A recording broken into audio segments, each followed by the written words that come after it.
running play.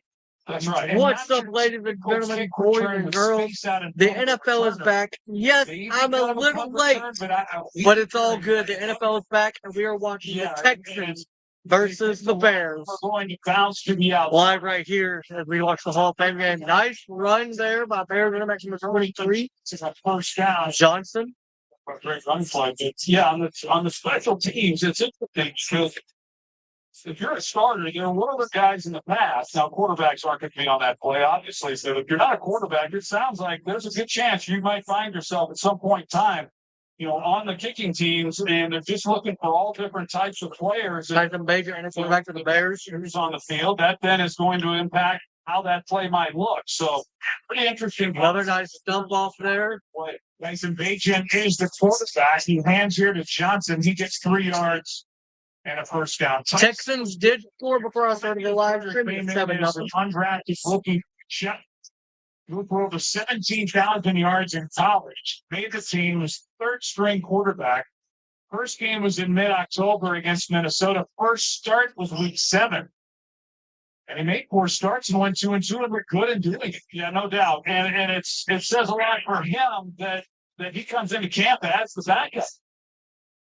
Here is heavy pursuit on Bajan's out to his right. That throwback is incomplete. That was Ali Gay who had pressure second out. You mentioned it, Joe, that he comes in last year. Last year at this time, he's just hoping to make the team as an undrafted guy, and he makes the team. He ends up making 4 starts. He wins 2. So he proves to the staff that he can win games in this league.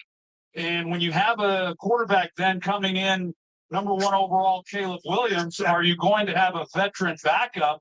They like where he's at so much that they really didn't entertain the idea of bringing in with someone with more experience. Page underneath, he's got Johnson, and he's out to the 45-yard line. Gain of 7 on that catch and run. They're making a manageable 2 down. We talked about Caleb Williams as well, and I like him. I've been following him since he was at Oklahoma, and then, of course, his transfer with Lincoln Riley there at USC. He's a trophy winner. I think he's phenomenal, and he's so mature for a young quarterback. I think time will tell, but I like everything I've seen about him. I would have liked to have seen him play some tonight. Just get a few snaps. And I get it. This is an extra game for them. They'll now have 4 preseason games. But, I think just a little work might have been a good thing for them. Here's a nice over about Bajan. 38. Carlson. Caleb Williams, as you said, when you talk to him, the maturity is there. He's not as wide-eyed as you might expect a rookie number 1 overall pick. You know what that feels like. But coming from USC, was in the portal, coached by Lincoln Riley, playing in L.A., there's money involved, once you the NIL deals. And he comes in a well-seasoned. Here we go, guys. If we can see it, too big for him. A little better. You can actually see the scoreboard. It is 7-0. Really good players around it.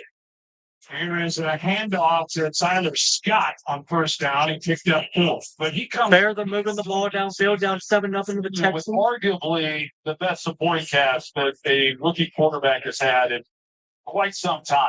I mean, I think Ryan Poles I think there's a little luck that's involved in all of that, but he's done a masterful job since taking over as a general manager of upgrading this team. And on offense, Caleb Williams, as a young quarterback, is going to be the beneficiary of that. They've got some good players. They get the ball to, traded for Keenan Allen, of course, the year DJ Moore had last year. But nice handoff there to Johnson. Is he going to shoot across probably for a first down here? Johnson. Brought down just short of first down yardage. It looked like the notable offseason additions coming into the season. They get DeAndre Swift, who last year was with Philly, Keenan Allen. Long-time Charger, and when you talk to the people in the organization, he can still do it. 9th overall pick at home with Tunes. Bears going to be scary. Just looking at their roster here, the Bears are going to be a scary, scary football team. His 3rd year as a general manager at the Bears, and it is looking good. Here we go. Handoff again to Johnson. He ain't getting nowhere. No, that's going to be 4th down. Yardage. 4th down. 4th down on the left. That's a good tough running right there by Roshan Johnson. Takes what shows that a fairly significant loss. You're going to see he gets he gets contacted right We're there. doing preseason games. We're doing regular season games. I do not lose any more yards. You guys can see I do have the scoreboard up so you guys can see the score. We have a moving clock here. Marcus Harris was the first guy through there, and it's blew up that play on 4th and 1. They did in the shotgun. Single back to his left. Officials has to talk into that one. Ball start. Test. Right guard. 4th down here. Ball start on the right guard. Let's see what he does. Looks right down. Yeah, just a little bit of a twitch. Just a little twitchy there. He said right guard, but there's Tommy Sweeney, the backup tight end. That's where the movement was. They got him. They back him up now. And the Bears are going to elect the punt. Cages has been a bit of an issue going back to Caleb Williams. So much of what he did was the shotgun, and they would clap, the ball would be snapped, and getting acclimated to calling the game at the line of scrimmage. It's been a work in progress here in the early going, not only in the OTAs, but also the early part of training camp. It was Waitman who was punted for the Steelers and the Broncos end over end, and a fair catch is hauled in by Miles Bryant. And the clap from D'Amico Ryan, what a year he had. His former teammate, he's been going into the Hall of Fame this weekend. He'll visit with Laura Rich on the other side of the bridge.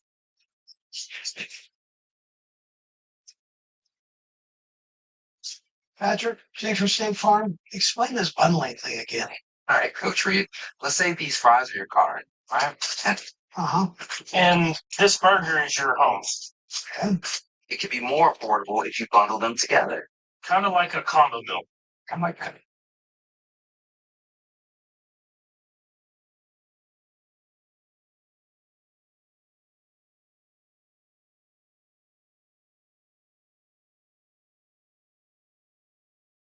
We are on commercial break.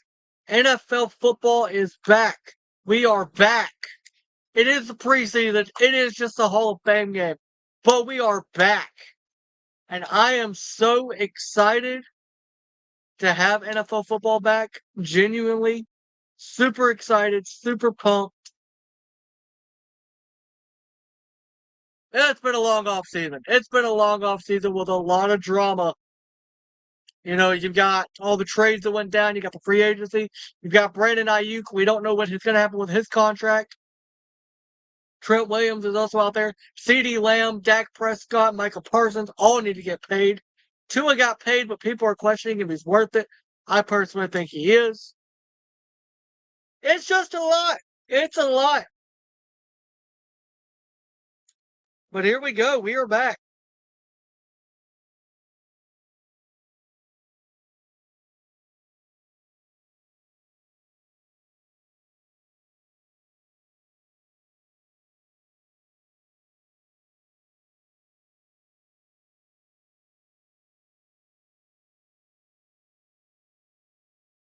We are back. And speaking of back, we are back. Celebrated. The Hall of Famers go in on Saturday. We're going to check in a moment. Let me know if you're excited for preseason game. That moment is. I genuinely am. Say hi to the Hall of Famer. Excited for the games. I will. Thank you, Joe. You wanted me to say hi to you, Alfred. It's good to see you here. Hey, you idolized so many of these players that have gone into the Pro Football Hall of Fame. Now you're the one getting the gold jacket. How would you describe what this honor means to you? It means a lot, not only for me, Here we go.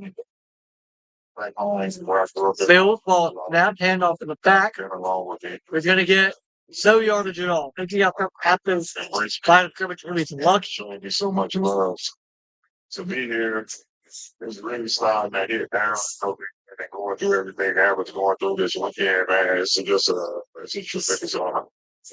You were teammates with D'Amico Ryan, the head coach of the Houston Texans. How special is it to see him here? He said it's so amazing for him to see you get this honor and to be here with you in Canton. The thing that you would pick up on D'Amico right away, he's a great leader. When he came in as a rookie, he led our defense. And, I can Here we go, always tell, Mills. he would be a coach. Like, Set to throw. Pass complete. Lined up, he can get guys to play hard for him. So, To number just 19. excited to see what Hutchinson. he's going and what he can continue. So many of your teammates, people who've coached you, have said that you found ways to elevate everyone around you. How did you do that? Always try to lead by example. I was never I just want Football is back. We got 4 weeks of the preseason, the Hall of Fame games, and the 3 others, and then we have NFL football regular season Mills and the I formation under center. Stand off to the back. He's gonna scoot through, make a guy miss, and then get tackled in open space at the 30-yard line. I don't really know strategy. I'm just gonna go up there and do my best. I've never really had to give a speech and run on so many people, but definitely looking forward to it. I've always watched, the guys give their speeches. Never envisioned myself doing it, so been practicing a little bit. So we'll see what happens. It'll be great. We can't wait to see it. All right, thank you. Troy, maybe nice.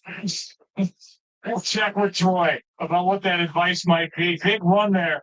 A moment ago, J.J. Taylor has taken over. And there we go, J.J. Taylor again. He's over the left side. Ray Johnson, a 7-time Pro Bowler, was drafted 3rd overall by the Texans in 2003. He's the first Houston Texan ever inducted into the Hall of Fame. And you talk about speed, power, the strength. I mean, that's a signature move and a guy that just did not go down. And he had it all. And the size, like you talked about, he was an intimidating player. What I like is what he just told Laura, that, he wanted his play on the field to speak for itself. And boy, did it. Congratulations to him. Well deserved. And I know D'Amico Ryans is so excited the Texans are here and that he's here. David Mills, here we go. Mills. Nice throw there by Mills to an open receiver, and he's going to catch it. Ben Karonic, the former Ram, with the catch. Mills, who looks outstanding here tonight. Daniel Hardy got pressure, but Mills went right around it. Well, he does a great job. You're right, Hardy. Nobody picks It's a him beautiful up. pass, actually, by Mills. But he gets up the field, and you see Mills. He's just able to avoid him, keeps his eyes down the field. He's made some throws already here in this first quarter where he's gotten through his progressions. He did a couple plays earlier on this drive, and then finally play on that last. Mills overthrows him there. Out to the end. Almost a pick, but he overthrows it. And going him fast was Leon Jones. You talk about Davis Mills as this one almost went back the other way. He's smart. He went to Stanford. He's a guy that can run the plays the right way without a lot of reps. He can move the ball around. As you said, they like him using his legs.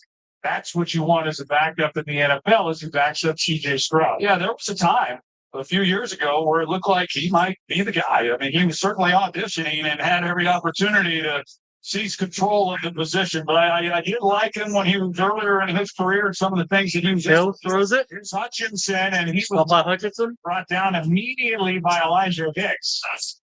And a gain of 3 as we're under 20 seconds left in quarter number 1. The other rookie. First quarter going quick.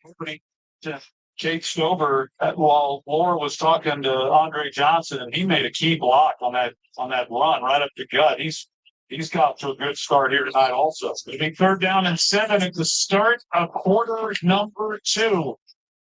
And Houston Texans with an impressive start with their backup offense. Quicciariano with a touchdown. That ends the first quarter of the Hall of Fame game. Texans up 7-0 and moving. Up 7-0 and moving the ball.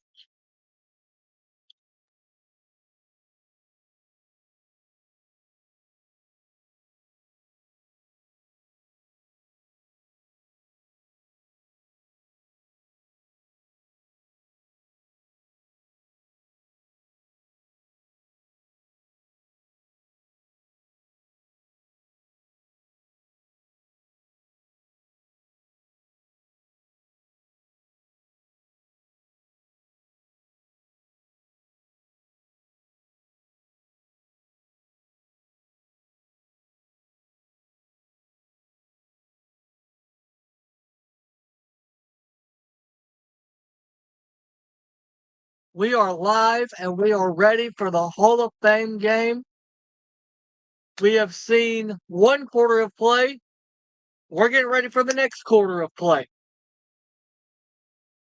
I'm genuinely excited. I know a lot of people don't watch the Hall of Fame game, and I know a lot of people don't care to. And that's perfectly fine if you don't, or if you do.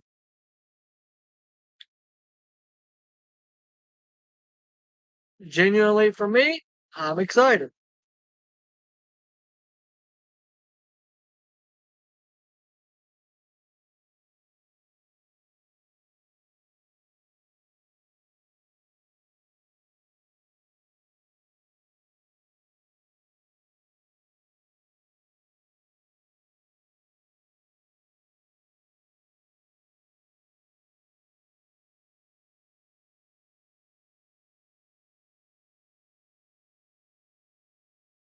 All right, we're going to keep it like this right here.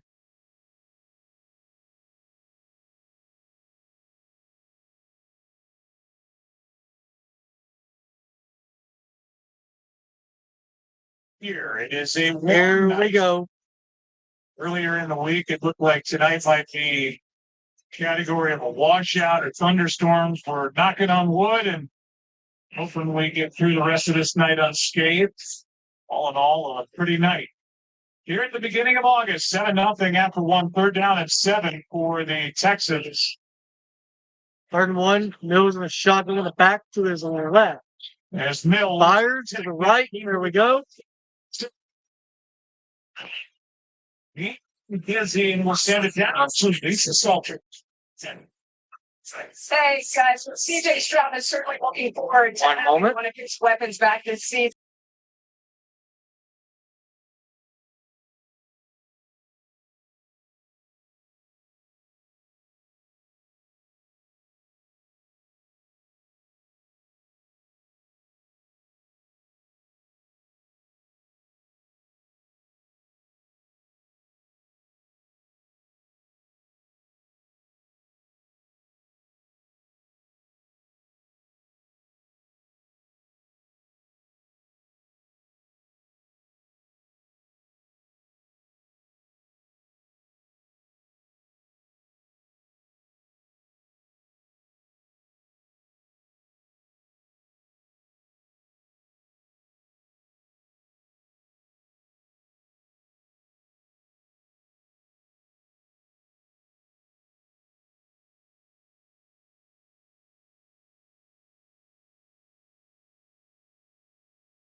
What's up, ladies and gentlemen, boys and girls?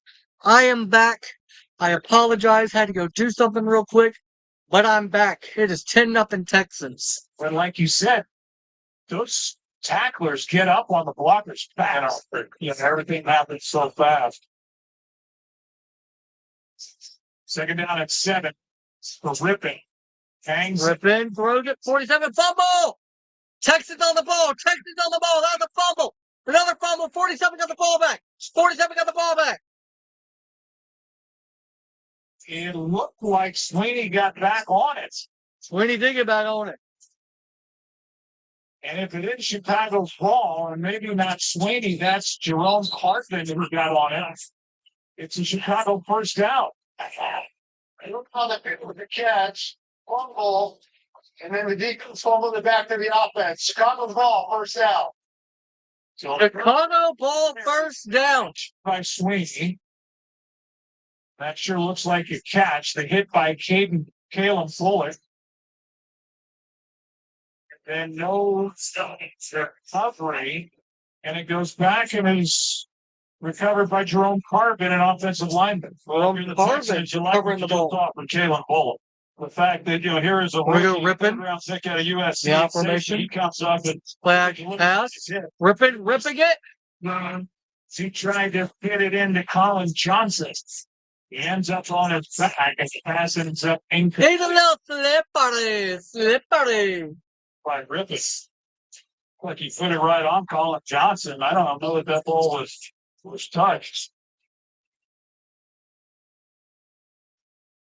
Take a look at it here at the end of the Slippery. Yeah, that's what a heck of a throw. Putting it out there and right on him with a chance for a big play. Rippin undrafted out of college, was with the Broncos, and then bounced around last year. There we go. It's going to be a touchdown. Inside the 30. Close. And a touchdown saving tackle by Bullock. Yep. Was involved on that hit with Sweeney earlier, but a 19-yard carry by Khalil Herbert. Well, there's a missed tackle right there at the line. But Herbert, he's been doing this for a little while. I've always liked the way that he runs. That's some of the tough yards that he's able to give you when he is able to make somebody miss. And, DeAndre Swift, who they picked up this offseason, who was with the Eagles last year, he's going to be Step back, carrying the NFL bulk of the football, load ladies and gentlemen. throughout the year. But Rippin, handoff, running back 24. room with a guy like Herbert got this. Texans were second in yards per rush allowed last year, and they're getting it taken to them here so far tonight. A gain of 9 by Herbert here. Herbert had a big year in 2022 when he led running backs in yards per carry last year. Had an up and down year. Had 3 100-yard games and 8 games where he got under 40. Let's get This is the Bears offense last year that was really built around trying to run the football. And I don't think they're going to stray too far from that this year either. Wide open. Practice squad player last year, and a touchdown throw from Brett Rippin to put the Bears on the scoreboard. There we go. We got a little ball game here, ladies and gentlemen. You see defender, they're looking into the backfield, and you've got Ripping the ball for the air. I mean, that's just a good setup. They've been running that route with these guys, the stick routes, and now they run a stick and go. Nobody back there whatsoever, and they're able to complete it for the touchdown to Colin Johnson. For 20 yards to complete an 8-play, 80-yard drive. And it's a 3-point game. As Santos knocks it through. That has to feel good for Colin Johnson. 6'6", 220 from Texas. 3-point game now in Canton. Get ready. What happened? There we go, boys. 10-7. Oh, my.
Waiting on the game to come back, ladies and gentlemen. Waiting on the game to come back.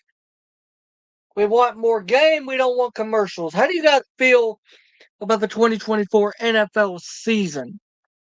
I'm genuinely excited for it. I anticipate watching a lot of Dolphins games, obviously. A lot of Broncos games as well, because Bo Nix is there. I'm a fan of Bo. Commanders, I like Jaden Daniels, so I'll watch him. And I'm going to watch some Bears games. Caleb Williams, okay quarterback. Not great, okay. Since Russell, you're a 12th man. In this case, Taylor May will practice holding it, or actually, that is Taylor, the punter, Torrey Taylor, who will hold it. And then Russell, they have to get right out the field. Yes, he's an odd player. So as soon as the ball's kicked, he needs to immediately leave the field. Torrey Taylor's mojo back in the days of the Houston Oilers, sprinting from the sideline. So we'll keep an eye on Torrey Taylor, the rookie punter, Australian-born 4th-round pick from Iowa. Off he goes. The play begins, and Steven Sims, the turf monster, got him shy of the 20. In case you don't know who Mojo is, this was, I think, in just a different era. Yeah, it was. I mean, this is phenomenal. Mojo. There's a lot of Houston fans obviously watching this game that were once Oilers fans. This bringing back a lot of good memories. There's a lot of people smiling in Houston, Texas tonight. Oh, why that was, they were my team growing up. So I used to watch Mojo go sprinting off the side. And then do a little somersault at the end when he got back to the sideline. All right, Crum just outside the 20. This pass is caught as Case Keenum has taken over at quarterback in a 4-yard gain. Here he is getting back to the sideline, and Mojo doing his thing. What do you think Bob Phillips was thinking while that was going on? Yeah, consuming a lot of you. For the rookie punter, Torrey Taylor, not as eventful.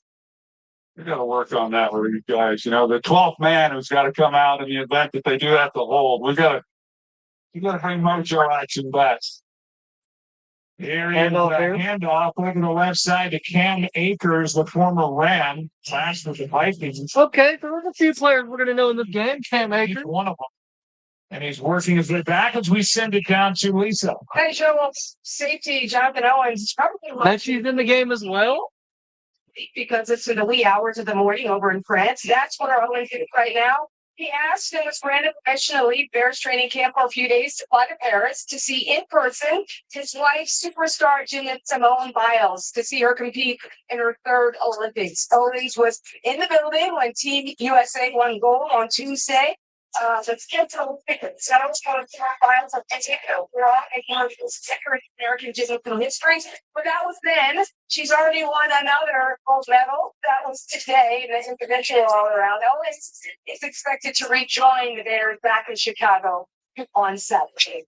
Yeah, he's figured to be the top backup in the safety position, and Simone becomes the 3rd gymnast to win multiple gold medals in the Olympic individual all-around competition. She won it first to do it in non-consecutive games. Well, we don't bet you the couple now. The goat for a reason. Simone Biles, congratulations and making us all proud. Yeah, congratulations to her, and how cool for Jonathan to be on there. Talented Yanks a point. DeAndre Carter to return the touch. Looking in from about the 10 and was able to bounce out of bounds near the 16 and a 63-yard punt. And when we come back, check in with Patrick Willis, going into the Hall of Fame officially in 2 days.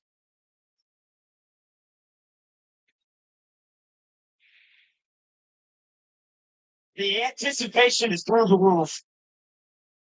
I'm excited. I'm excited for this game. I'm excited for this season.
back in Canton, and Patrick Willis's NFL debut was on Monday Night Football on September 10th, 2007. Willis led San Francisco 49ers defense with 11 tackles in a 20-17 win over the Cardinals. Patrick, you said you still remember that game like it was yesterday. Yeah, I do. I remember that game like it was yesterday. I remember it vividly because all week my defensive coordinator was saying Andrew James was just the head was Hall of Famer. Andrew James was just a guy. He didn't have it no more. He was one of the same guy he was when he was at the Colts. And being a rookie, in my mind, I'm thinking, I don't know what that is. I just know that I gotta come with it.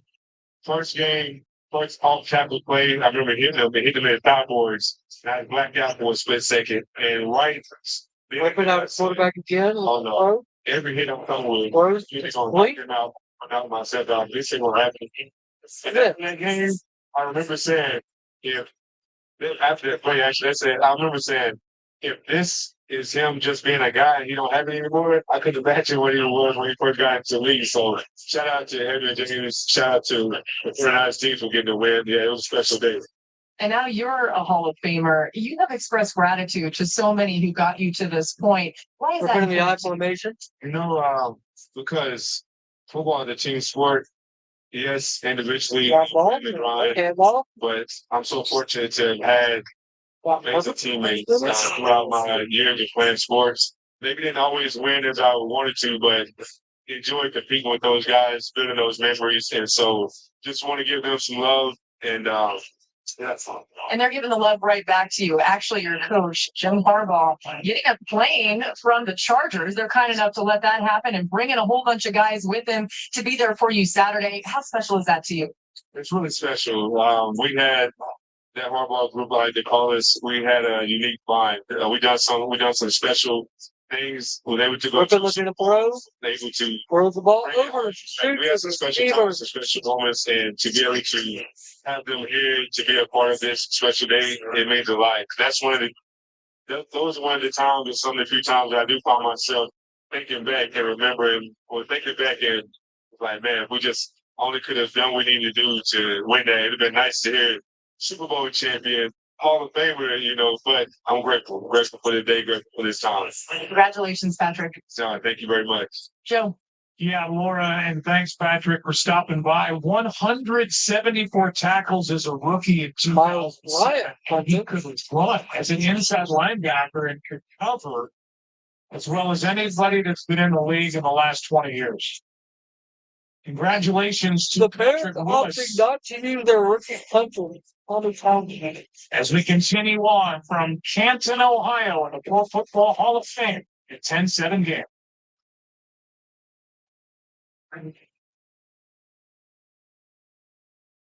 And luck. Here we go. 10-7 here.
Here we go.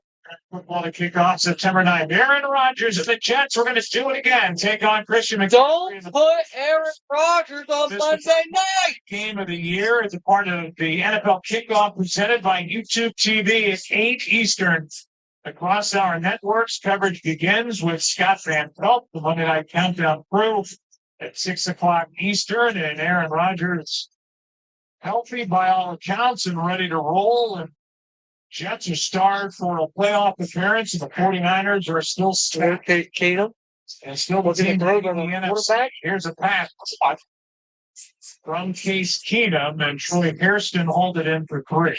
I see that opener we had last year. He goes down on the 4th play, and it's really a matter of keeping him healthy this season. You look at what the Jets have done this offseason. They really upgraded that offensive line. That's certainly going to help. Tyron Smith, the big left tackle, Morgan Moses, they bring him in. John Simpson, make a big draft pick in the 1st round. So a lot of capital invested in that offensive line to protect Aaron Rodgers and a team that, we expected last year and we do once again coming into this year. Here is Cam Akers, who, when he was healthy, he was really good for the Rams. Carries it. His best year at 2022 at 786 yards, 9. Cam Akers is going to be a good player. Fought his way back from one Achilles tear, and now I like when got the message out there. Tearing it last November. Pretty amazing that a guy at that position, really any position for that matter, but especially at running back, 2 torn Achilles, and to be on the field tonight, even playing coming back from that. But they brought in Joe Mixon this year. Cam Akers hand on the kid.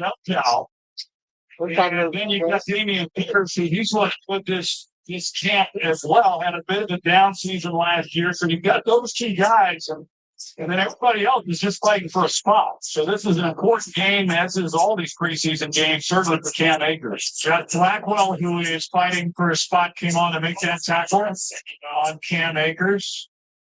And with under 4 to go, it's 2nd down and 10 with the ball sitting at 40. You mentioned Joe Mixon, who had I think we're going to pass the match here, eh? 100 scrimmage yard seasons in 5 of his 7 years with the Bengals.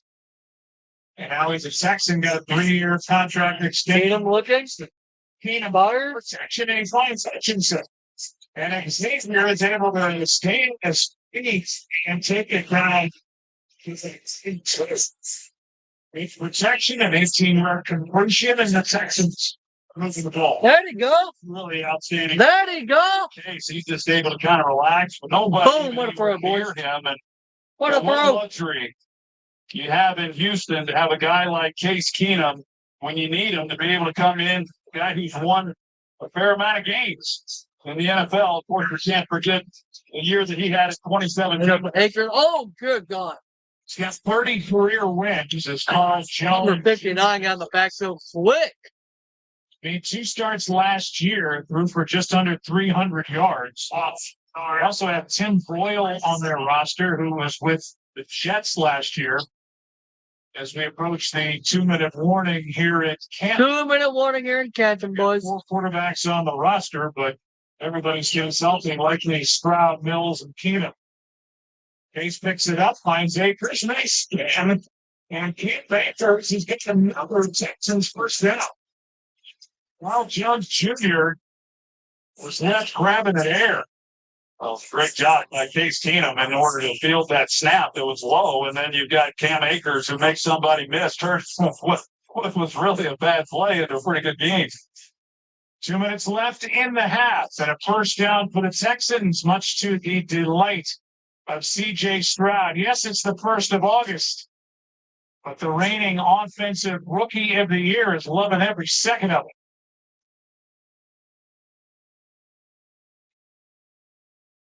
Football fans wait. There we go. Why? Because Sunday is football day. And not just a little football, a lot of football. And with NFL Sunday Ticket and YouTube TV, you can. Anybody getting that this year?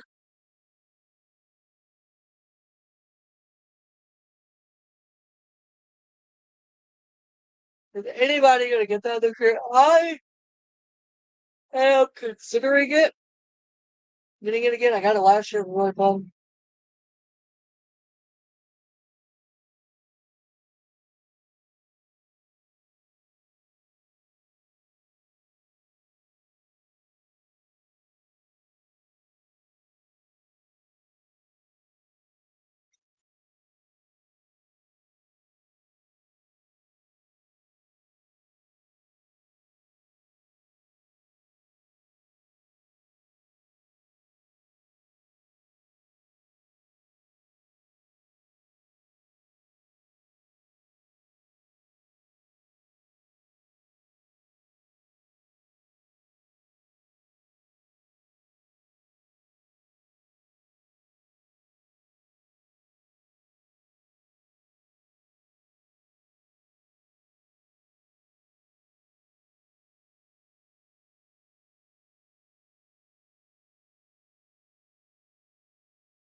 Kelsey's first half reaction.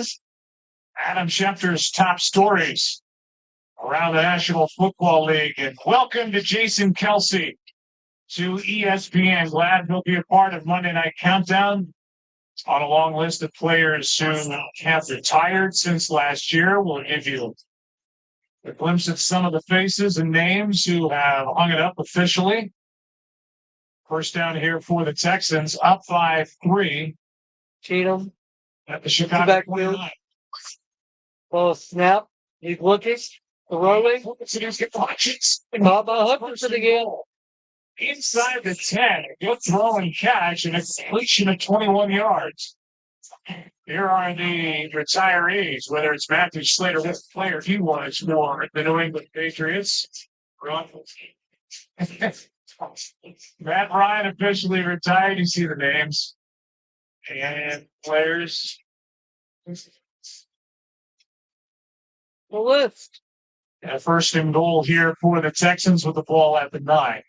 With Troy Smitty there was Bruin. Mr. UCLA. Here's Akers. Cuts back and a good carry. He's showing something here tonight. He sure is. Yeah, he's made some people miss even that run there.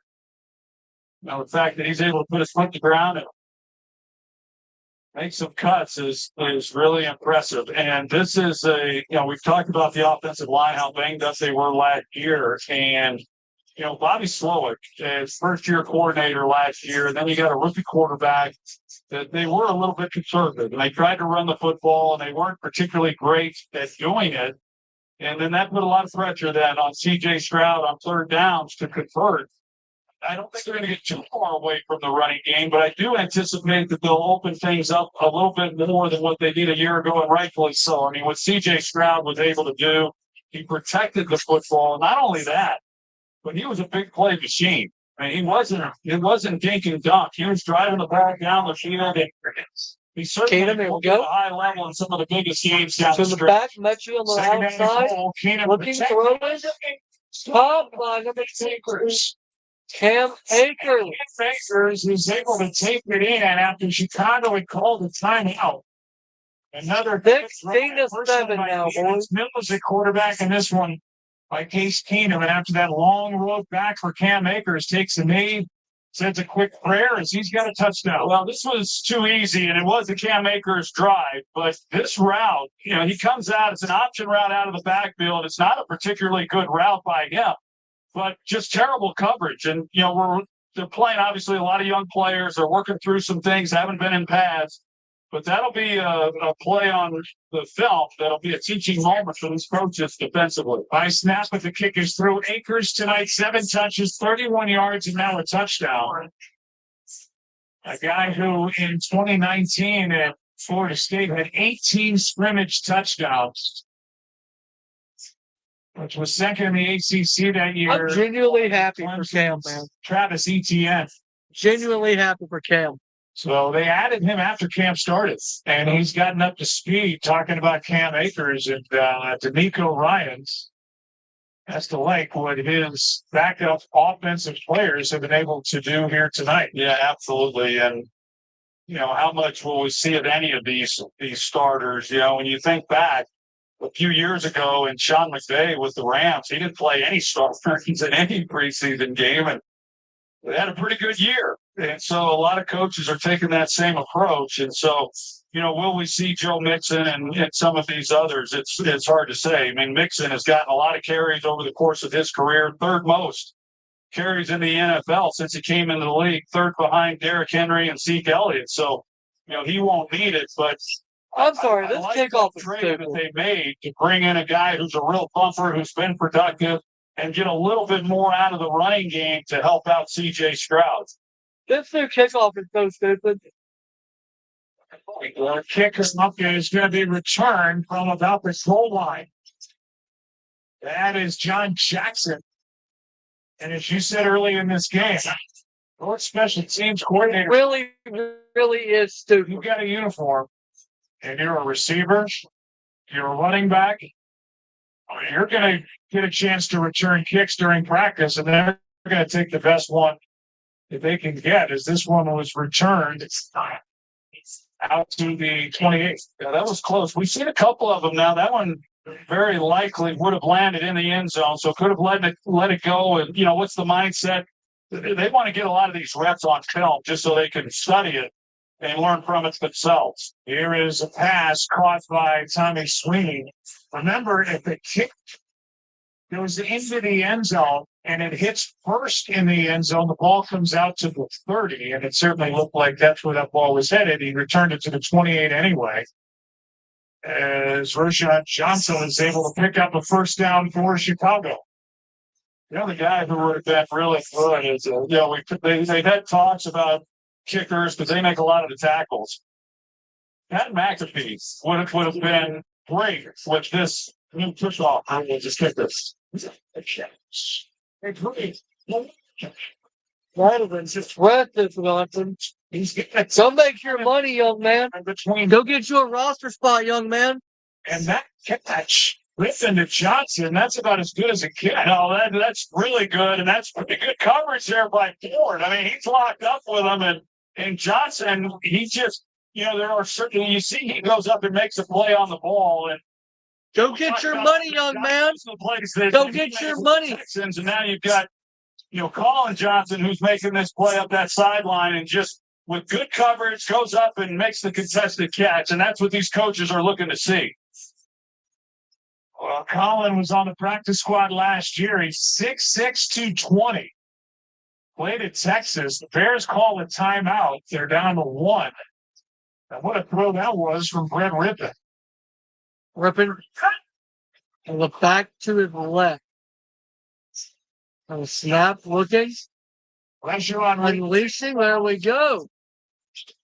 And Dante Pettis, longtime NFL player, makes the grab for 11. Khalil Davis was coming with pressure on that one, but Rippon just got it away. First down. I've been impressed with what Rippon's been able to do. He's got 2 incompletions, and both of those were drops. He's thrown some good balls. Rippon again. Touchdown, Chi-Town! Laney with a touchdown. He celebrates on his way down the field. A 22-yard touchdown strike to Tommy Sweeney.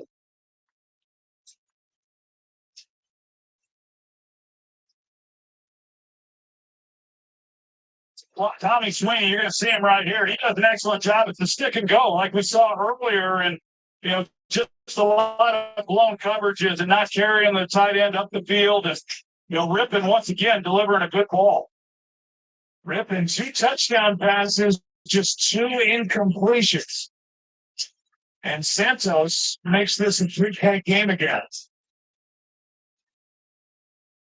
Our director, Derek Mobley, showed Keenan Allen celebrating what an ad he is. 6-time Pro Bowl receiver.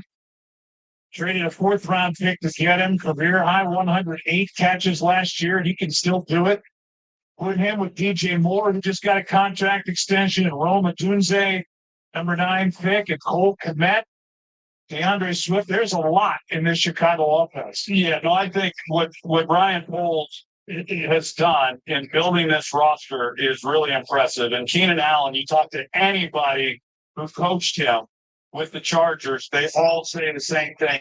My good friend Norv Turner, of course, was there with them, and there's just not many that do it better than him in being able to create separation, understand leverage from a defensive player, and how to get open. And I think his style, it really complements DJ Moore. And you think back to that year last year, they really did not get much out of that passing game, and they've got to be better, and I believe they will be with Caleb Williams. But DJ Moore really had to carry the load in the passing game, and now you bring in Keenan Allen, and again, Odunze, who I really like from college. He could have gone to some teams and been the number 1 guy. He's going to be the 3rd guy here with a chance to be a really good player for a long time as well. We've had 5 kickoffs tonight. The average return has been 20 yards, and the average starting field position is about the 25.5. I still hit the kickoff. The move is Johnny. But this is a damn good ball game. We're to Texans. And he's out to the 26-yard line, where with 40 seconds left, this is a damn good offense will set ball game. We'll see how D'Amico Ryans and company want to play it as Case Keenum goes back to work. One of the biggest wins the Texans had over the offseason was keeping Bobby Sloy, their offensive coordinator. He had multiple head coaching job interviews. He stayed, and that means more development with him and CJ Stroud. Yeah, a lot of continuity. I will say, Joe, if it had stayed, he wouldn't be the coordinator right now. I would freshen up for a head coaching job. He's going to get a job. Maybe it'll be after this season. Who knows? But talk to a lot of people who he's been on the staff with, that they have nothing but great things to say about him. He's got an awfully bright future. What a job he did do last year. Studied under Kyle Shanahan, and now he is showing what he can do with Houston as J.J. Taylor is left down by Daniel Hardy. And we are at the half unofficially, but Houston shows no inclination to run a play, and this is going to be an entertaining first half with kickoffs galore, dynamic ones at that, and a 3-point game.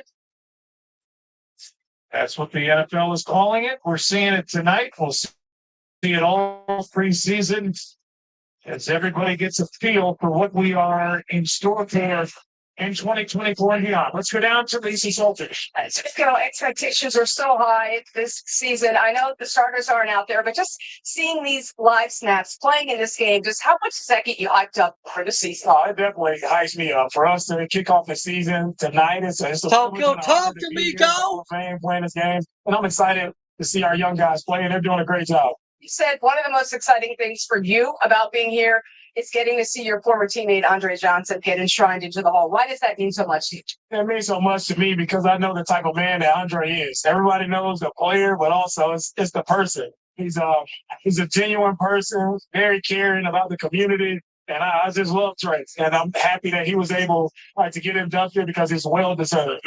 Absolutely. Thanks to me. Thank you. There goes the 2006 NFL's Defensive Rookie of the Year. What a coach. What a coach. What a year. All-State halftime is coming your way next.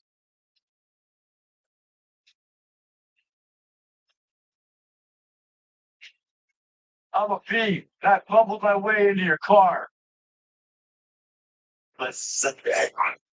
But this isn't big enough for the both of us. Ooh.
Here we go.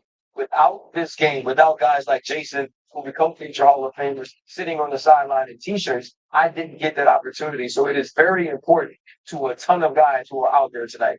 When you're that guy, you're the star, you're one of the leaders of the team, but you're there and you're cheering on the guys. Explain what that's like, just to watch these guys that are truly fighting for opportunities to have jobs. Yeah, I mean, listen, there's no sport that comes close to a team and camaraderie environment that football does. At least none that I've played.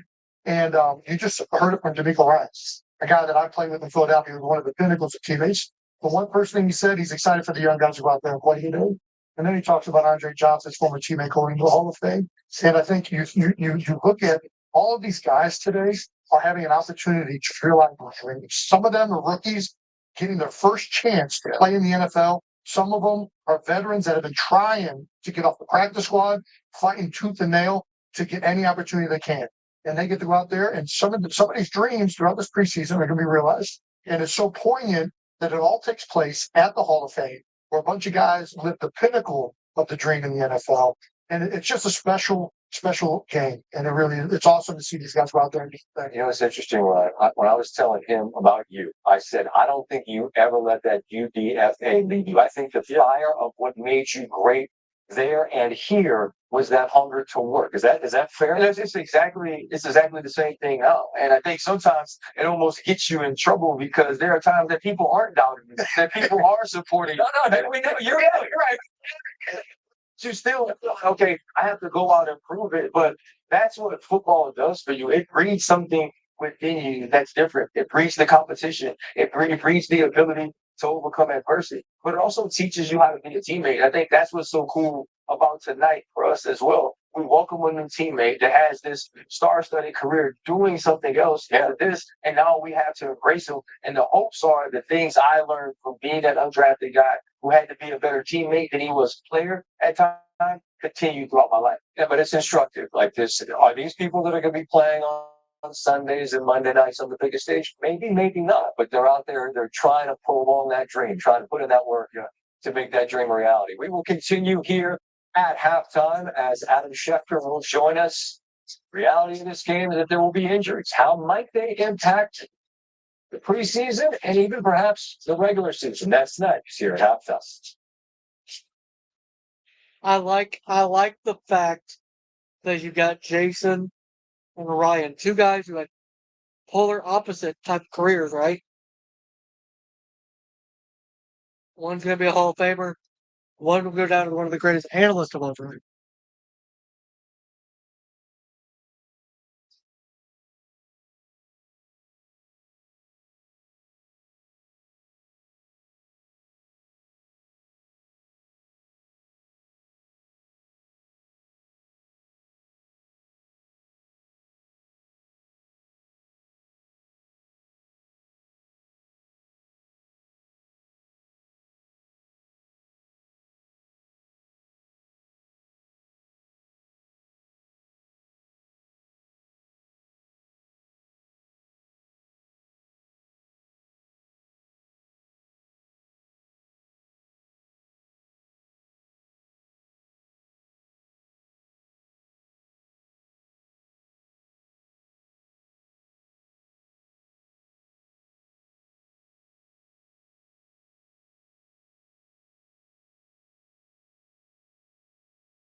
Here we go.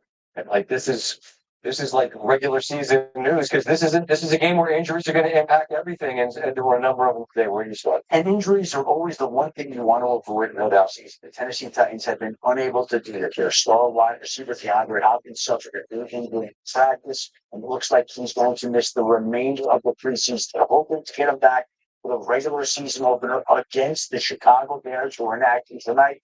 We'll see if they can get him back. If they can, obviously players like Traylon Burks will have to step up in his absence. Meanwhile, the Los Angeles Chargers star quarterback Justin Herbert is dealing with plantar fracture in his right foot. He's going to be in a walking boot for the next 2 weeks, and then the team is going to hope to ramp him up back to play with the hope they can be ready for the opener. They think he'll be ready, but you're talking about an injury, Scott, that could linger throughout the course this season. It's very uncomfortable, very painful, and there is the schedule that Herbert will have to navigate with an injury that threatens to follow him throughout the course of the season. Two of the first 4 division rival games, at least both are at home. But this is the point, Adam, and you make it well, that the fellow we're talking about in the pregame, that's the type of injury that could linger, and it's the plant foot, and so certainly bears watch. And now he loses reps in a new offense with your teammates. Not exactly ideal. Hey, we figure Coach Harbaugh wants to run the ball. Maybe now they'll just keep running it as the quarterback deals with that injury. Adam, great to be with you again. All of you out there as the NFL is back, and it's been a high scoring first half. A couple of touchdowns in the late going. It's 7. Oh, it's been a fun game. It's been a fun as hell game. Second half. Okay.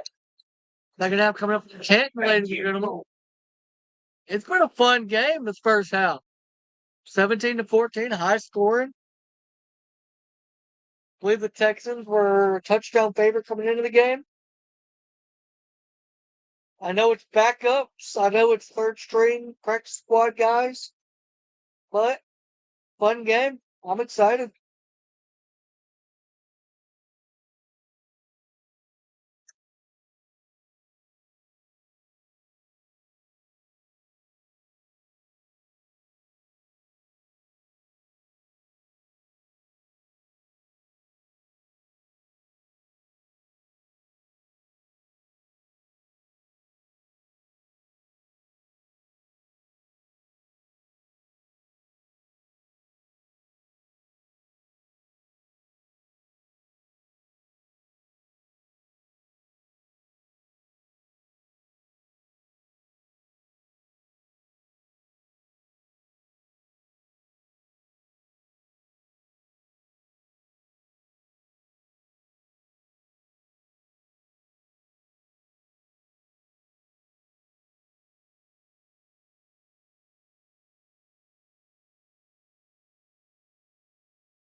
We will see how the preseason goes. I plan to stream as many of the games as I can.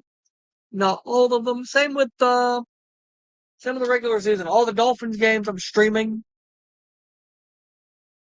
At least regular season. And any primetime games I'll be streaming in the regular season. Preseason, not sure. And then every postseason game I'll be streaming.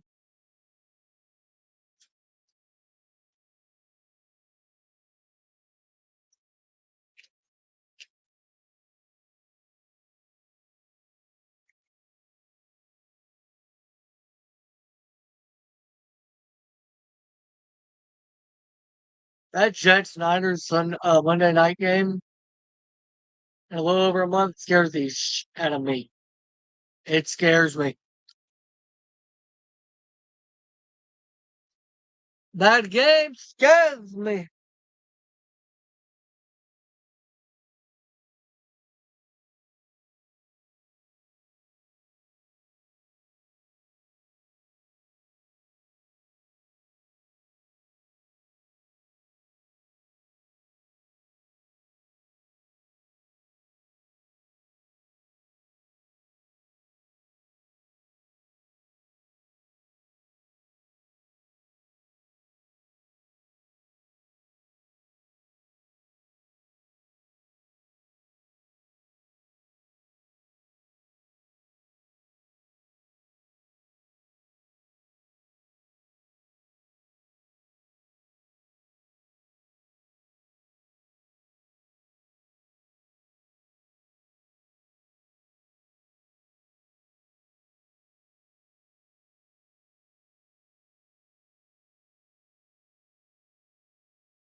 Right. So this podcast, there any pictures, descriptions, or shout the game for the send of the lectures. It's what it. Tonight's first half highlights are presented by Target. 16. Here we are on a Thursday night in Canton, Ohio, and the introduction of the 2024 Hall of Fame induction class. So Devin Hester, one of three players that spent some time with the Chicago Bears. A lot of Bears fans in attendance. The Ospreys overhead for the flyover. Caleb Williams getting dusted off. And we're seeing plenty of good offense. With Davis Mills and Brent Rippon. A couple of good throws and catches. Touchdown here to Cam Akers. And really a very well-played first half. Target for everything back to school. Oh, it's been a great game. As you're back. It has been a great game.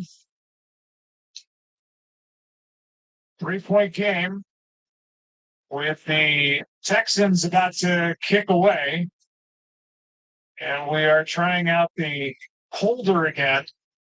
There's Tommy Townsend, who is a former Kansas City Chief, two-time world champion, and now plunging on a 2-year deal for the Houston Texans, will hold it.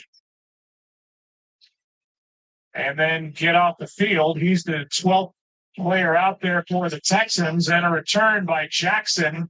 His second of the game, and he is dumped near the 32, but a flag is down on the play. We've seen 2 flags on kick returns so far tonight. And John Hussey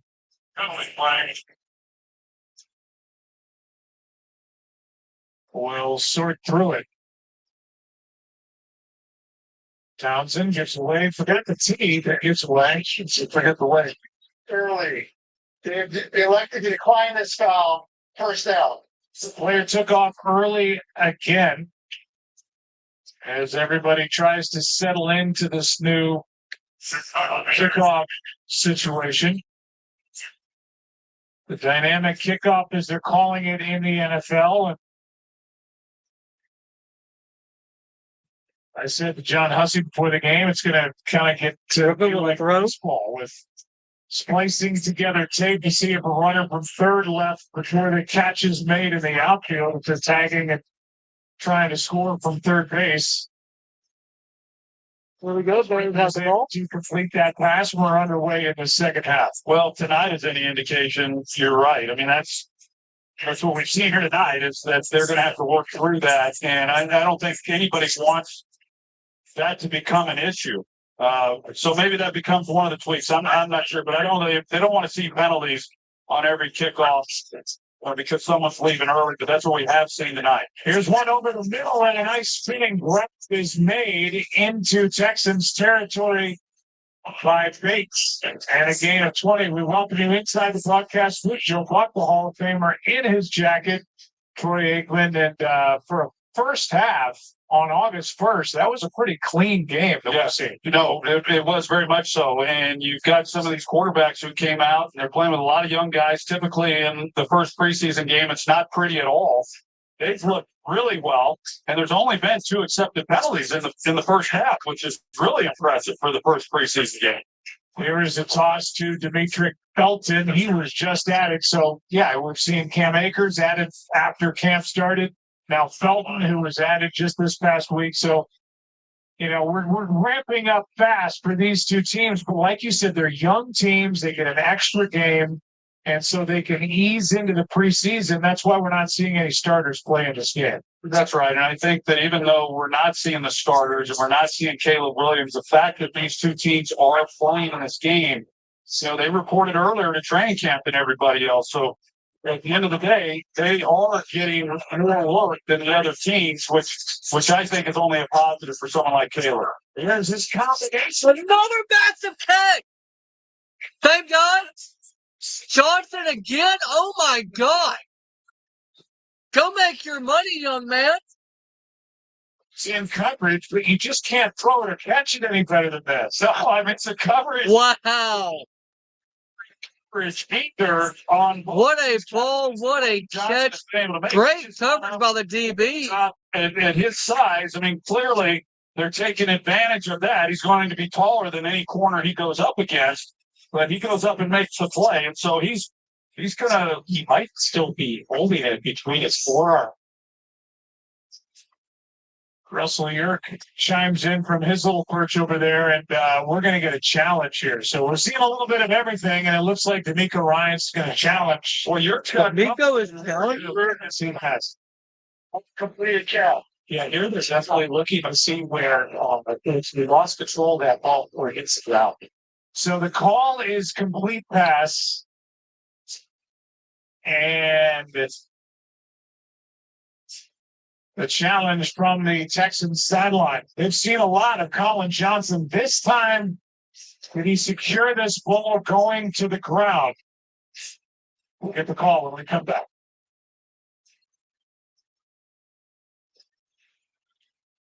I think he did. Holy crap, what a catch.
There we go with the call. Back to review. The receiver did not get you the ball while What the? Ah! it's one that's challenged. Therefore, by rule, they now have 2 challenges remaining. Third down. We welcome in Russell Yerk officially. It's not official till you see him. This is Russell Yerk, who is going to join us for this year and beyond, helping us with rule interpretations. And That was a great catch, bro. Dynamic kickoff. It's going to be fun to see how this all. That was a great catch. Exciting year, and it's such an honor to join Monday Night Football and work with both of you guys. Yeah, well, I mean, he's an NFL vice president of instant replay formerly, and now he's with ESPN. Yeah, no, it's great to have him, and he's already got a couple of them. If you got something to say on TV, just jump in there and do it. That's right. You know, I like that. You're aggressive. Don't wait. I'll just sit over here and drink my tea. You have at it. You want? I got it. The analyst. So they will overturn the call. Still a great effort by Johnson and the throw by Ricken. And now Ripping it, Johnson. Not Johnson. and a catch and run by Bates, who is up there. Is a big play in a game of 20. Oh no. Here are some of the other notable rule changes. We just saw one of the teams now receive a third challenge if they're successful on one of their first 2. Ruling of a passer down by contact or out of bounds before throwing a pass is now reviewable. And Lonnie Johnson Jr. is down on the field and getting looked at after being involved in that tackle on Bates. So they check on Lonnie Johnson Jr.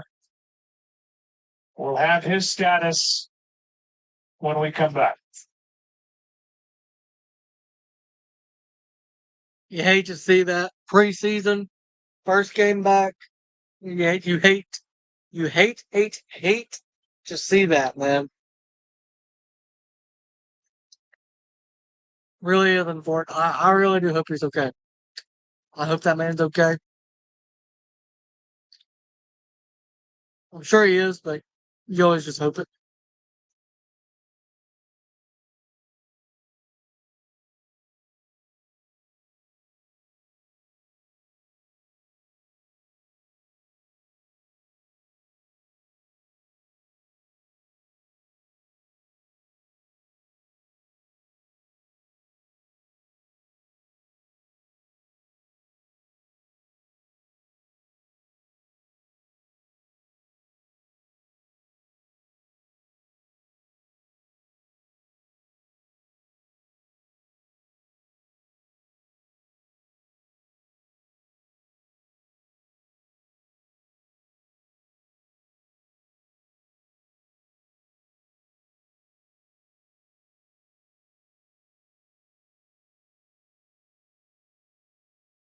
Here we go. We're back. NFL Plus. Kind of.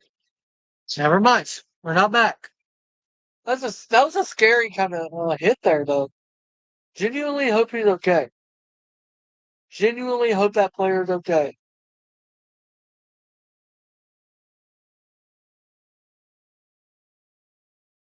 Have you guys seen the new Deadpool movie? It's hilarious. Love your hair system made. Oh, man. Here we go.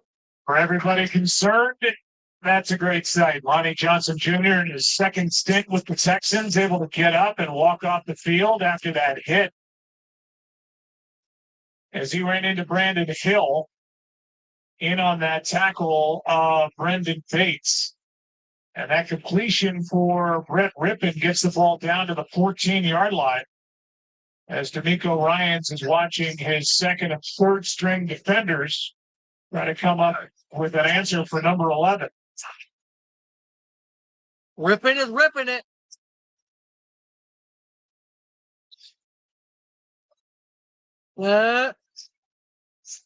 Whoops. Here is handoff there by 30 to 38. Since the former Cleveland Brown is down inside the 10. Brandon Hill missed the tackle along the way, and that's a 6-yard carry. The Yeah, it's good tough running. You mentioned Brett Rippon and what he's done, Joe. He's 10 of 13, and we saw that drop that got overturned by Colin Johnson.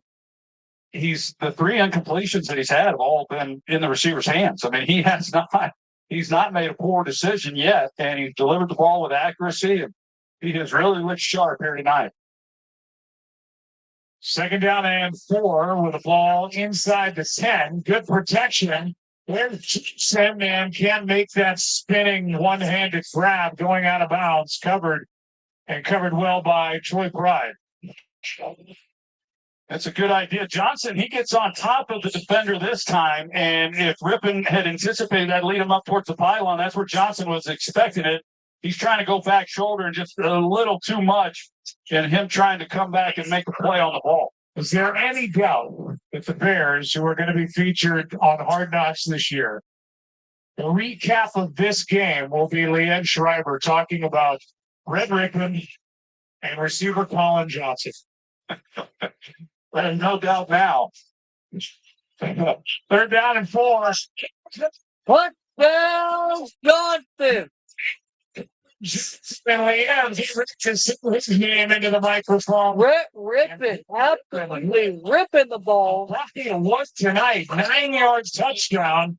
And Colin Johnson is making a statement here tonight. Yeah, really good, because Johnson, when he releases, he's inside of the defender, and he knows, of course, that he's going to then take it to the back pylon. He's got to be able to work through that. You see he's on the left of the screen, and he's got to work through that over the top. The defender's expecting him to continue on the crossing route. He comes back out, and the anticipated throw by Rippon. That's good execution by those two, and it has been throughout this game. More touchdown throws tonight for Rippon. 21-17, fired out. His 6th-year call from Boise State. Rippon tonight, 11 for 15, 166. 3 touchdowns, no picks. And Colin Johnson, the 3 catches, 56 yards, 2 touchdowns. And he's going to be a star on it.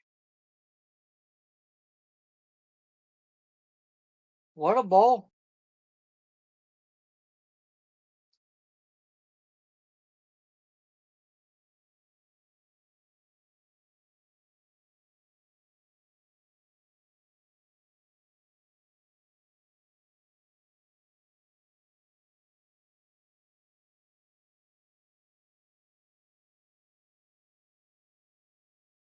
Superstar has been put on paper.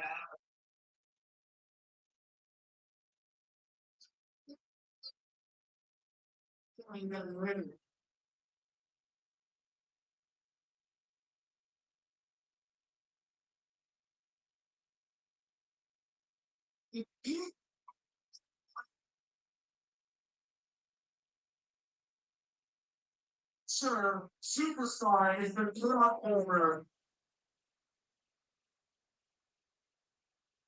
This is signed deal with the WWE.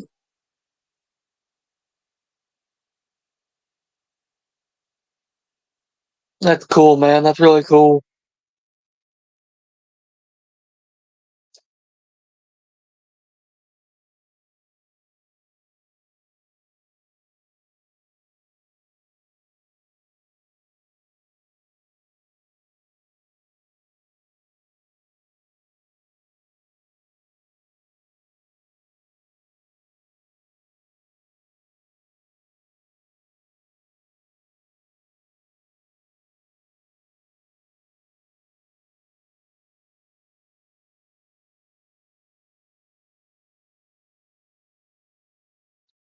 And we are back to the ball game.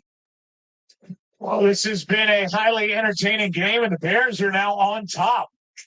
21-17, much to their delight. I assume they're happy here. So look like their franchise. And a 4-point lead. So the Bears will kick it away, and the Texans wait deep. Still. So here's one outfit to wear on Monday night. J.J. Taylor is back there waiting, and this one is down in the end zone. So where does the ball come out, you ask? Well, if hits first in the end zone and is downed. It comes out to the 30-yard line.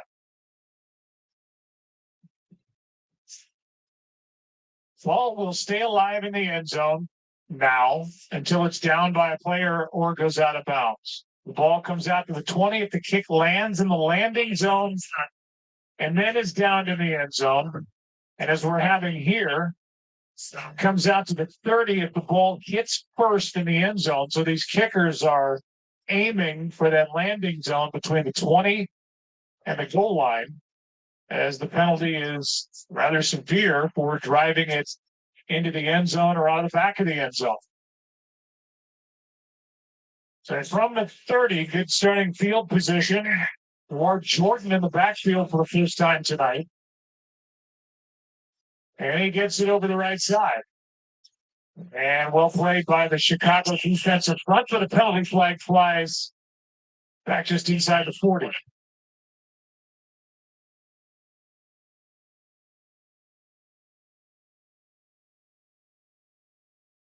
And a hold is the indication from John Hussey against Houston.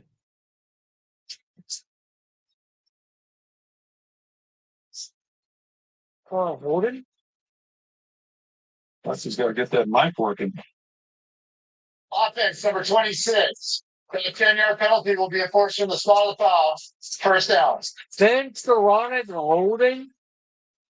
All right, let's check in as Skoranek is guilty of the hold. Check in with Lisa Salters. Thank you, Joe. Caleb, thank you so much for joining us. You said earlier in the week you were hoping to be able to play in this game. Coach had other plans, but what did you want to show if you had been able to get out here tonight? Yeah, it's been a while since I've been on the football field, since November 18th. So, being able to get out here and play a game.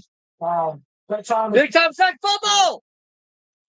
I think it's sack fumble. They recovered it, but just get back out here, get back on the field. I told Coach how exciting it feels to be back out on the field finally, and so and that was just for warm-ups, let alone just getting out here to play.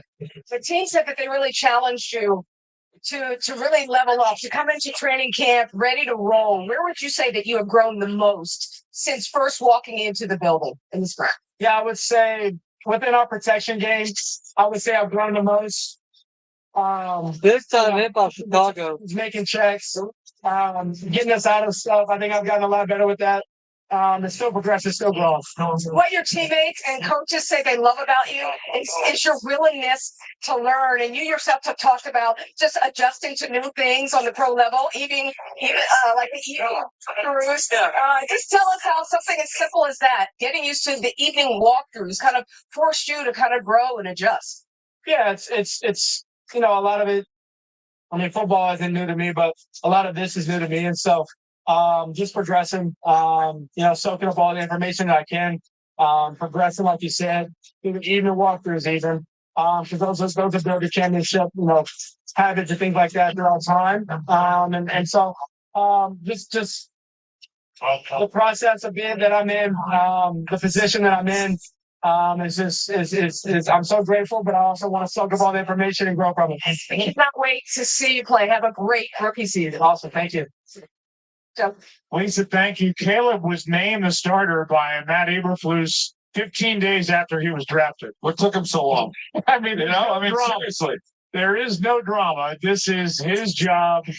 Number 1 overall pick, Heisman Trophy winner a couple of seasons ago. And you can just tell in the answers that maturity, and he is raring to go. Fair catch by Dante Pettis after a 49-yard punt. Matt Eberflus and Caleb Williams. The combo the Bears fans are hoping will bring great returns for the Bears. Whoa.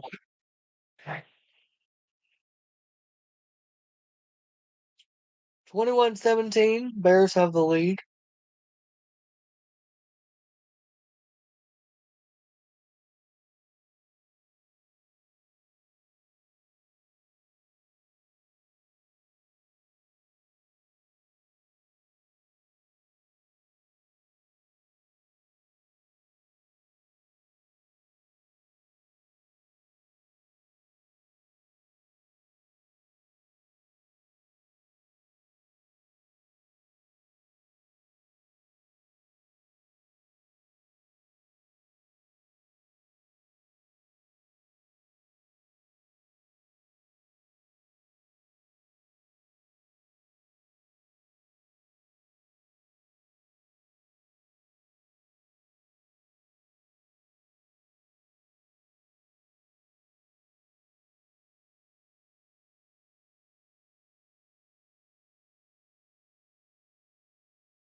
USC and Oklahoma. Bars down still. Fight on. And my signing bonus is 25.5.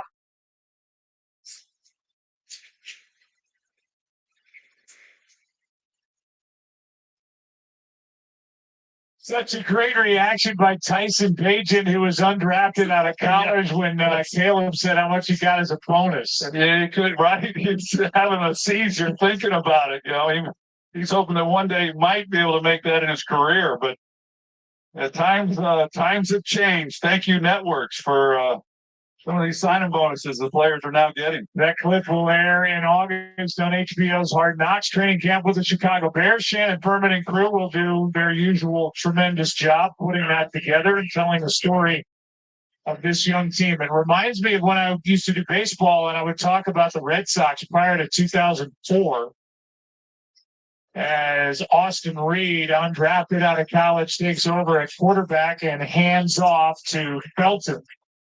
And I talk about the Red Sox, and you talk about the curse of the Bambino, and it's been 86 years, and you just know that every Red Sox fan is throwing stuff at their TV like, will you shut up? We know we haven't won since 1918. Well, for the Bears, they're tired of hearing about the quarterback numbers and rookie quarterbacks and searching for that franchise quarterback and not having a 4,000-yard passer. And, you know, there's a lot of history that's on Caleb Williams, but it seems like if there's somebody that's able to handle it in a big city, that's the young man that can do it. Yeah, I think so. And, you know, we talked about the weapons that he's going to have. I think if Caleb Williams can stay healthy, I do believe he'll throw for well over 4,000 yards, and he's going to bring something to this team. I'm excited for him. And I know that what happened last year at USC, you know, there's a lot of talk. Can he play within the structure of an offense? He was always trying to create plays and held the ball a lot and all that. I believe he can. I've seen it at times. And I think last year he was probably just trying to do too much. He was playing behind a poor defense. The offensive line was shaky. He didn't have the same receivers he had in his second year when he won the Heisman Trophy. And I just think he's a special, special talent. And I'm really optimistic on what kind of career he's going to have. Offense number 68. 5-yard penalty. That was the center, Doug Kramer, who was rocking backward. There is a center battle in camp between Ryan Bates and Coleman Shelton. Meanwhile, you look at the college career of Caleb Williams, the numbers are astounding. And as you said, what he can do, as they say, off schedule with his legs and create plays. I'm not going to make any comparisons, but special talent, no doubt. Third down and 10. Pass underneath, and Felton survived one hit, but he's going to be brought down a yard short of the first down to bring up fourth down. You know, the Bears, you look at this, Joe, and all they have to do is look across the field at the Houston Texans and know that everything's right out in front of them. And anything can happen because a rookie quarterback last year in C.J. Stroud, D'Amico Ryans comes in, of course, as a first-time head coach, new offensive coordinator. They were able to just get some career performances by some young players. But C.J. Stroud is the guy who made it happen. And they win a playoff game. They win the division. A lot of good things to build on as they go into this year. And all that can happen to Chicago. I mean, they have that type of roster. And obviously a lot of it will hinge on how well Caleb Williams plays as a rookie. Here is J.J. Taylor on the return. A flag comes down after a good punt by Corliss Waitman of 52 yards.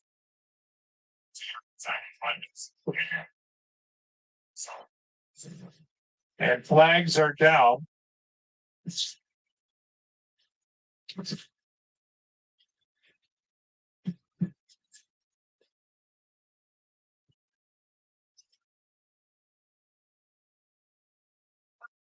Block in the back, receiving team, number 88.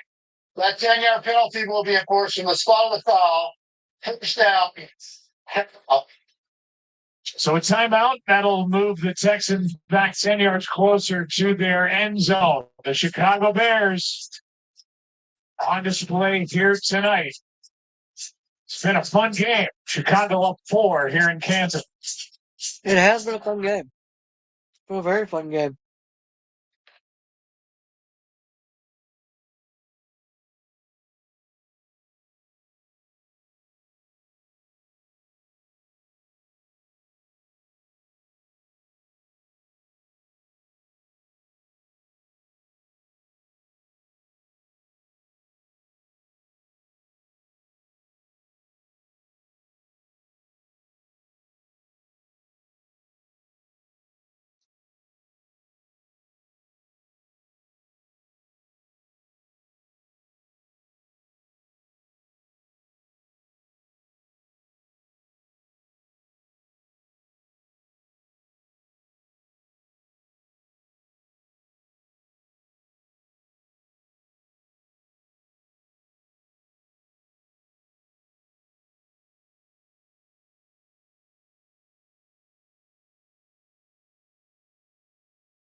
Here we go. Back to the game. After the penalty on the punt, we're going to hear from Will Anderson Jr.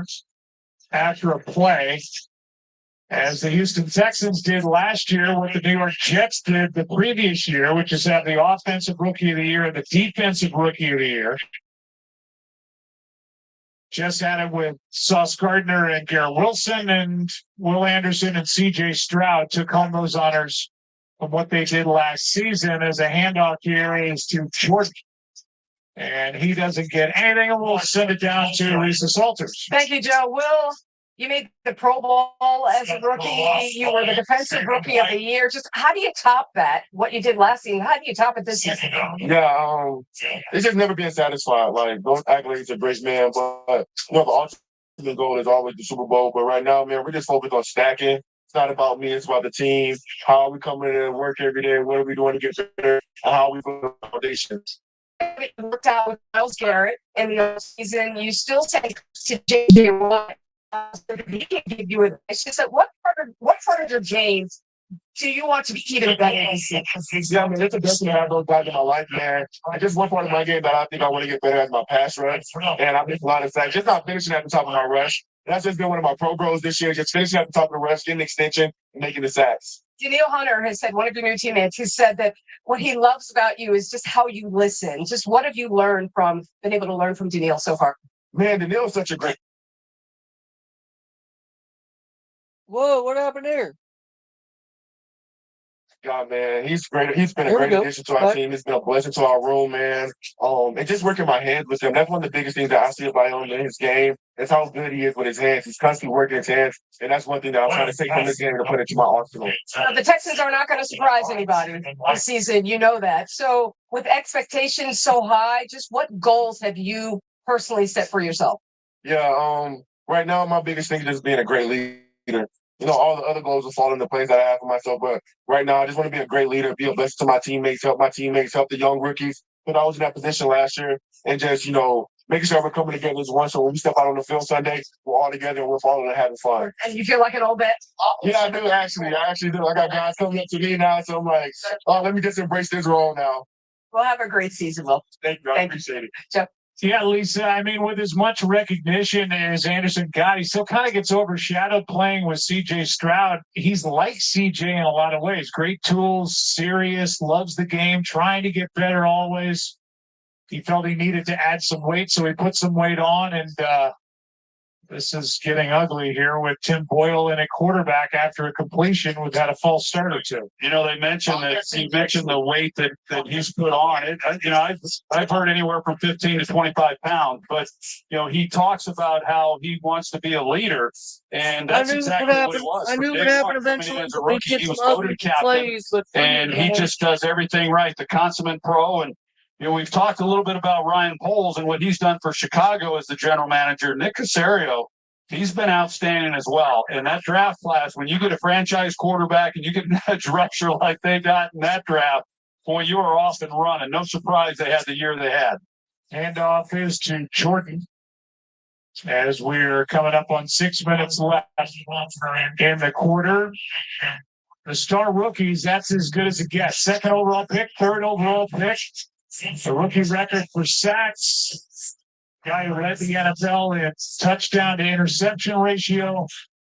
And two guys that seem very incentivized to get even better in 2024. Yeah, and I think in this year's crop of rookies, they've got a starter that appears in Kamari Lassiter, opposite of Derek Stingley, having an outstanding camp himself. What a good yeah. And to reach back and one-handed made that grab. We saw Skoranek with the Rams, who was running routes and then for a while carrying the football as a running back. As you can see, the rain starts to fall here in Canton.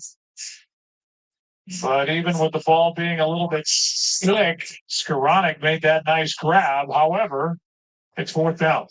Yeah, they made the trade. Caserio made the trade for him, brought him in. I thought he was a good pickup, a good guy to take a look at and see what he's able to do. When he was with the Rams, had a pretty good year there in 22. when they lost some key players at the wide receiver position, Skoranek, he kind of took over for Cooper Kupp, did a lot of the same type of stuff. But as we've talked about, that's going to be a tough one to crack for this Texans roster when you're fighting for a spot at wide receiver. There's the punt by Townsend. And Thomas a muff punt, and now the fight for the football inside the 40. It looks like it's Houston's ball. Houston's ball. And it is.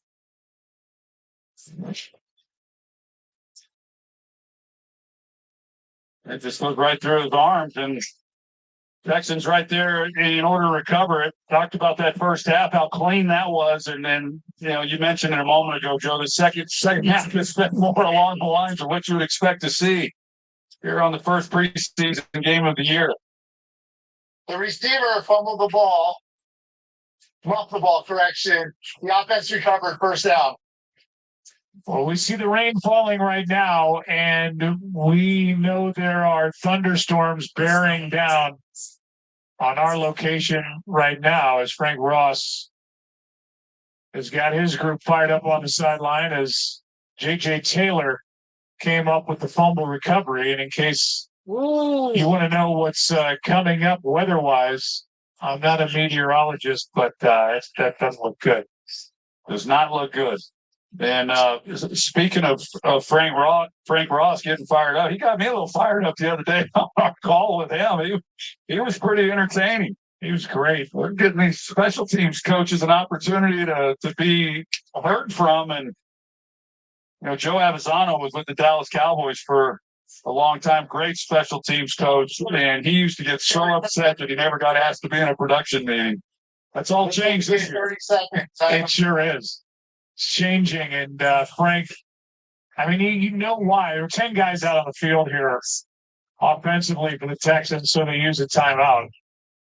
But for Frank and Richard Hightower on the other side, these are special teams coaches that are communicating throughout training camp, and they're getting on calls. They're not sharing film, let's say, but they're comparing notes as they try to put together how to navigate this new NFL kickoff rule. Yeah, and I think a few of them are going to get some NIL deals before this thing's over. So what you think? Okay. 4.5 to go in quarter number 3, and play action from Boyle. He throws and incomplete, well covered by the Bears, as Johnny Johnson III was the intended target. 2nd and 10.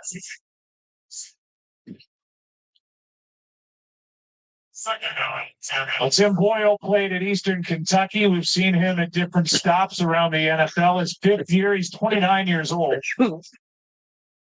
There's 3 games with the Jets left.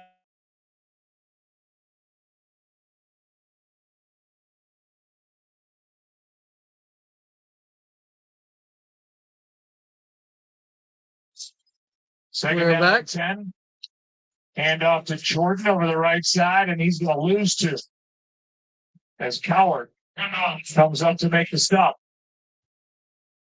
I think you get to this point in this game, as you mentioned, with the rain falling and fans have begun to leave. Whether or not we get this game played throughout, we'll find out. But I think these coaches, I think it's been a good look as far as what we've seen from some of these young players there in that first half. Pretty clean. Got a chance to get them on film, evaluate it, coach it up this next week, but see if they can't get out of here without suffering any injuries. They're down at 12. Boyle got to his right. Incomplete. On that throw to British Brooks. Brooks, a rookie from North Carolina, and a frustrating possession for the Texans after recovering that muff punt. Well, it gets tough. You see Tim Boyle and some of the frustration on his face, and I understand it that, here's a guy who's been in the league for a while. He comes in here in the second half towards the end of the third quarter, and, he's with a lot of guys who, are still learning the playbook and trying to figure it out and how to play, and yet he wants to look good, and it is really tough on him. Here is a terrible try by Fairbairn. And that'll keep this a 4-point game.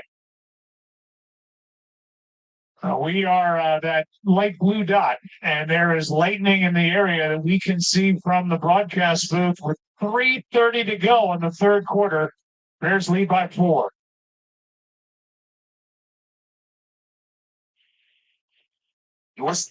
They may end up calling us, actually. If there's lightning in the area, they probably need to, just for safety reasons.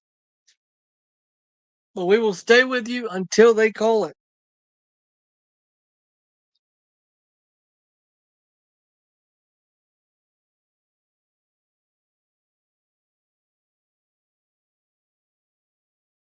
Going to be staying here until they call it.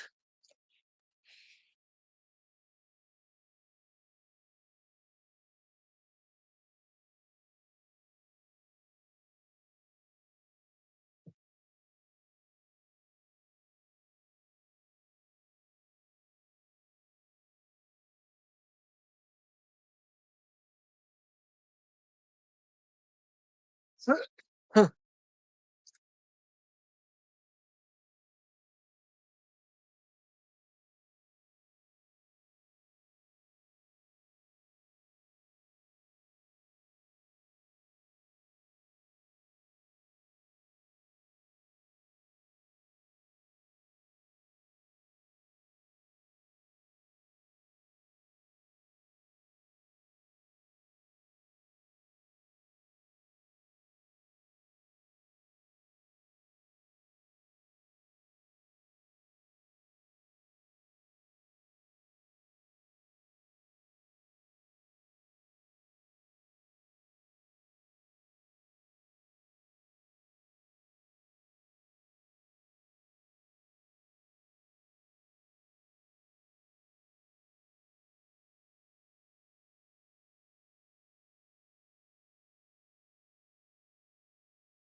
Again, guys, we will stay with you till we have word regarding the game.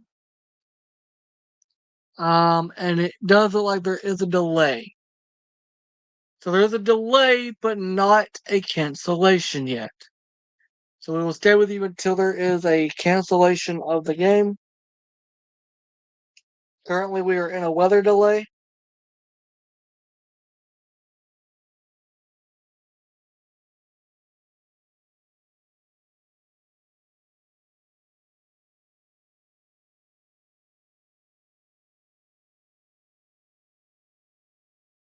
So we'll see what kind of happens here.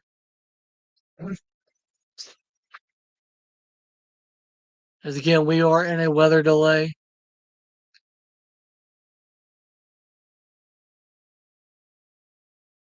Well, the inevitable has happened with that weather bearing down on us and approaching the stadium. They've asked the fans, the players, anybody down on the field to seek shelter.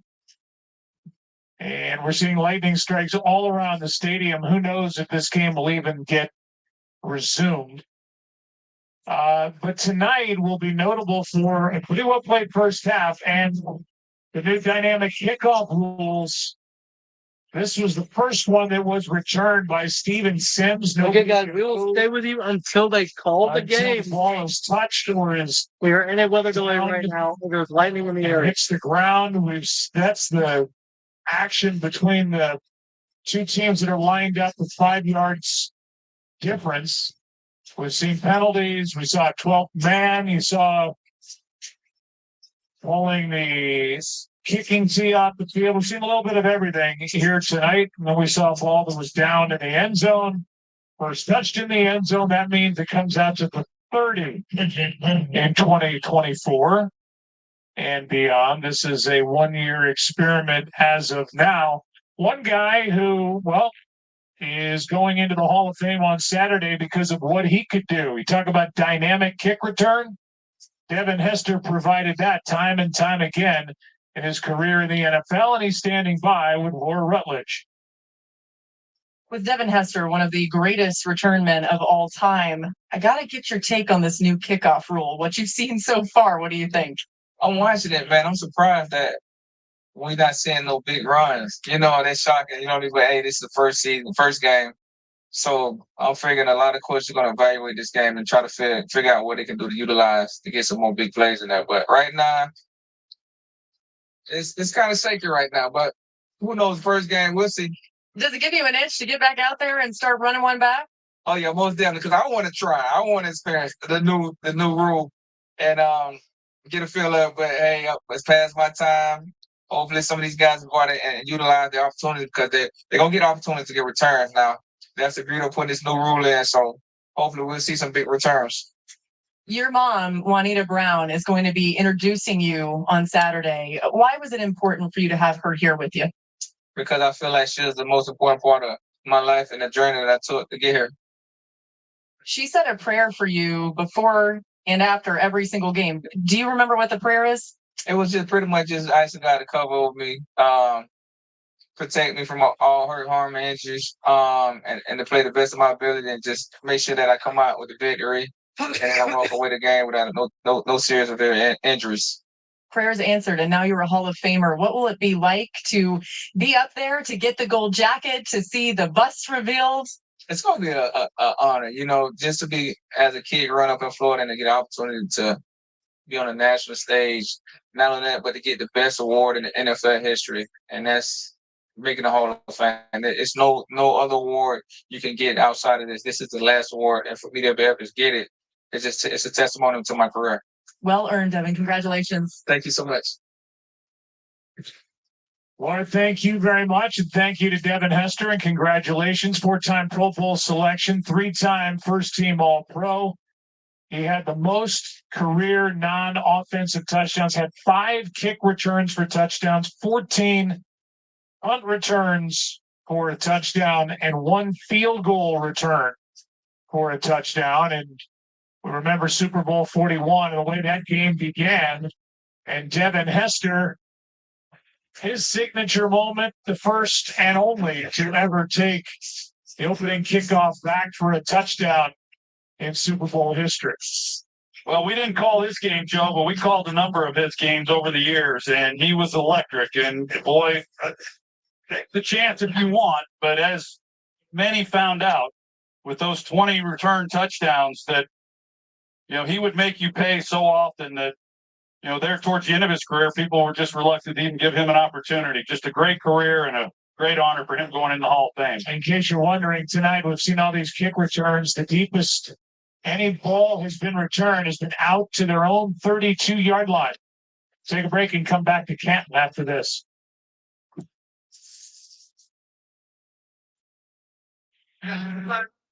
We are still in a weather delay. They have not called the game yet. We shall see what they end up doing. We shall see what they end up doing.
He's already been named the starter role. Dunze, the 9th overall pick. When you look at that graphic and you think about the situation that Caleb Williams is walking into, very different than the one you walked into in Dallas, and just atypical because of the skill and how good this offense may very well be with the young quarterback. Yeah, they've done him a real favor, and the trade, of course, last year is what kind of set it all up to be able to bring in DJ Moore and then still off of that have the number 1 pick, and you've got what many feel is a generational talent in Caleb Williams at quarterback. So things just kind of lined up perfectly for Ryan Poles, and he's taken advantage of that. So the end of that is that you've got a young, talented rookie quarterback who steps in, who's got all the skill players, and now an offensive line that, if healthy, has an opportunity to be much improved from where they were a year ago. A defense that was ascending at the end of last season.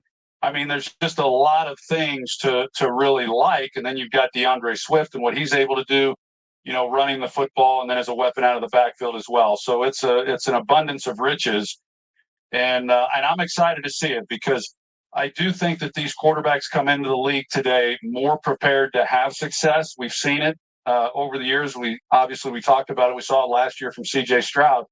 But I really do believe that Caleb Williams is poised to have a really solid year. Yeah, and you got to the defense, which after the trade for Montez Sweat, the defense got better. The stats were jumping off the page, and it just looked like this was a team that was building, and now they've added to it.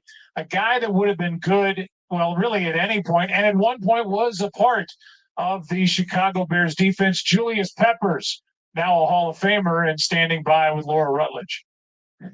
Julius, you were known for punishing hits, certainly, and just imposing your physical will on people. But what a lot of people talk about in your playing days is your smile. Sure. Why did your love of the game fuel you? Well, it's the thing that I enjoyed the most was the friendships, the relationships, the locker room stuff, the camaraderie. So, I'm just a happy person in general. So I know why a lot of guys will say that my smile is what they remember most. So, and I'm proud of that. I think it's a good thing. I do too. It's a good thing to be remembered for either way with your career. How did your hard work as a child, 90-degree heat, motivate you to get to the point where you are now, where you're a Pro Football Hall of Famer? Well, the most important thing that I think that it taught me was work ethic and discipline. So that was instilled in me early, and I'm grateful for that because it brought me a long way and it brought me here. What will it be like when you give your speech, when you put that gold jacket on, the fanfare around everything happening Saturday here? Well, right now, I feel pretty good about it. I'm pretty comfortable with it. All of the Hall of Famers telling me that when I get up here on the stage, it's going to be different and the emotions is going to hit me. So I'm just hopeful that I can get through it and just keep myself together. It's okay if you shed a tear, okay? I mean, I'm not known to be an emotional guy like that, but if it's the time to do it, I think this may be the time. Congratulations, Julius. Thank you so much. Joe. Laura, you talk about a tremendous athlete. That's exactly what Julius Peppers was. 3-time first-team All-Pro, Panthers all-time leader in sacks and forced fumbles, played for the Packers as well, played for the Chicago Bears, and just a force to be reckoned with. Welcome you inside our broadcast booth once again, and nice enough on this rainy, stormy night in Canton to come over and join us. Kevin Warren, who is the president and CEO of the Chicago Bears, and Ryan Poles, who you should be doing victory laps with the job that you've done with this roster. Kevin, I'll start with you.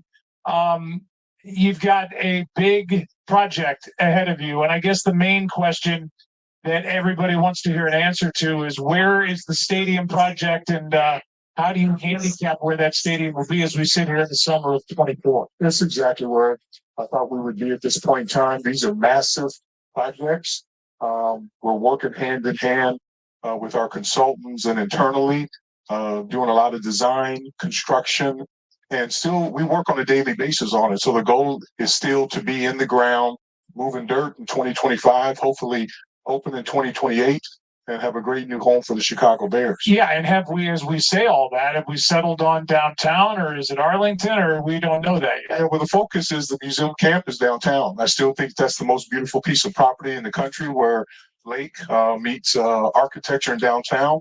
We are the largest landowner in Arlington Heights. We own 326 acres, so that's still, is an opportunity because we do own the land. Our focus right now is to do everything we can on the lakefront. And they bring you in, the Bears do wisely, because the job that you did and the Wolf family did in Minnesota, that stadium We're in a rain is delay. wonderful. And you've been up against this before. So you have the experience looking of getting like a stadium done. 100%. I mean, US Bank Stadium is still a phenomenal stadium. We've been here before. A lot of credit goes to the McCaskey family. They've given Ryan and I the support, Coach Eberflus, to do what we need to get done. So we're excited about where we are. We're focused, and we're going to keep working hard. As you look at this team, and we'll transition to Ryan, but you got to be awfully proud with all the business that we talk about. You got to be awfully proud of the team that you guys are going to field in 2024. I mean, exactly. I mean, work hand in hand with Ryan and Coach Eberflus and George McCaskey. The key for us is continually build our brand, build an organization that has long-term stability, build our fan avidity, work hard. We have the best fans in the NFL, and I'm excited to continually work together to pull that together to make sure Chicago is special. Ryan, we go to you, and we've been talking about it on the broadcast here tonight, and the job that you've done since taking over as general manager and taking a roster and really building it in a short period of time.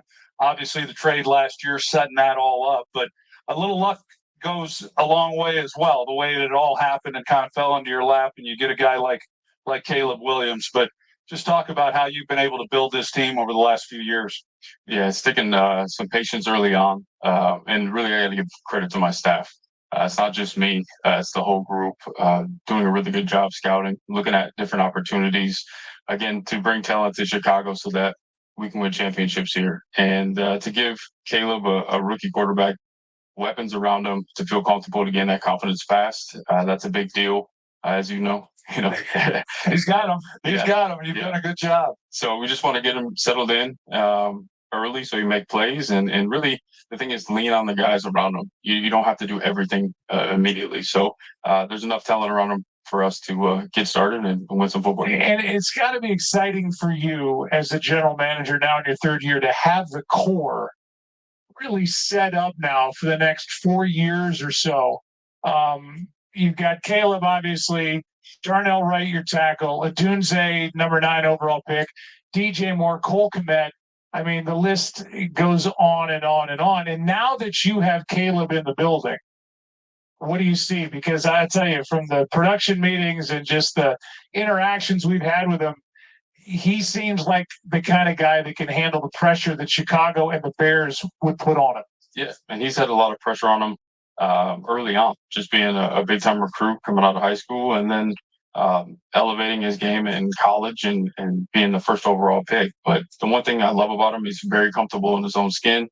He's confident in his talent, and he believes in himself, and he brings people together, which fits our culture right now. We have a great locker room.